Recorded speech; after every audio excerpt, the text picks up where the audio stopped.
যারা মারলেন এভাবে মারলেন কেন? রাজধানীর মিটফোর্ডে প্রকাশিত দিবালোকে নির্মমভাবে খুন হওয়া ভাঙারি ব্যবসায়ী মোহাম্মদ সোহাগের হত্যাকাণ্ডে ধরা পড়া নিয়ে অভিযুক্তদের মুখে শোনা গেছে চাঞ্চল্যকর বক্তব্য। গ্রেফতারকৃত দোষীরা পুলিশের কাছে দাবি করেছে, আমরা শুধু ওকে শিক্ষা দিতে চেয়েছিলাম, মারার ইচ্ছা ছিল না। ও আমাদের সঙ্গে খারাপ ব্যবহার করেছিল, অন্যরা মারতে মারতে এই পর্যায়ে নিয়ে যায়। এই বক্তব্যে হতবাক সাধারণ মানুষ, কারণ ভিডিও ফুটেজে দেখা গেছে সোহাগকে নির্মমভাবে একাধিক ব্যক্তি মিলে রাস্তায় ফেলে লাঠি দিয়ে আঘাত করছে এবং কেউ তাকে বাঁচাতে এগিয়ে আসেনি। সোহাগের মা সংবাদ মাধ্যমকে বলেন, আমার ছেলে কারো ক্ষতি করে নাই, ওরা আগে থেকে প্ল্যান করে আইছিল, আল্লাহ জানে আমার পোলা নির্দোষ। তিনি আরও জানান, হত্যাকারীরা সোহাগকে টেনে হিঁচড়ে নিয়ে গিয়েছিল এবং নির্যাতন চালায় সবার সামনে। পুলিশ জানিয়েছে ঘটনার সঙ্গে জড়িত বেশ কয়েকজনকে গ্রেফতার করা হয়েছে।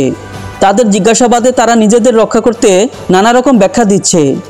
তদন্তে দেখা যাচ্ছে ঘটনাটি পূর্বশত্রুতার জেরে সংঘটিত হতে পারে।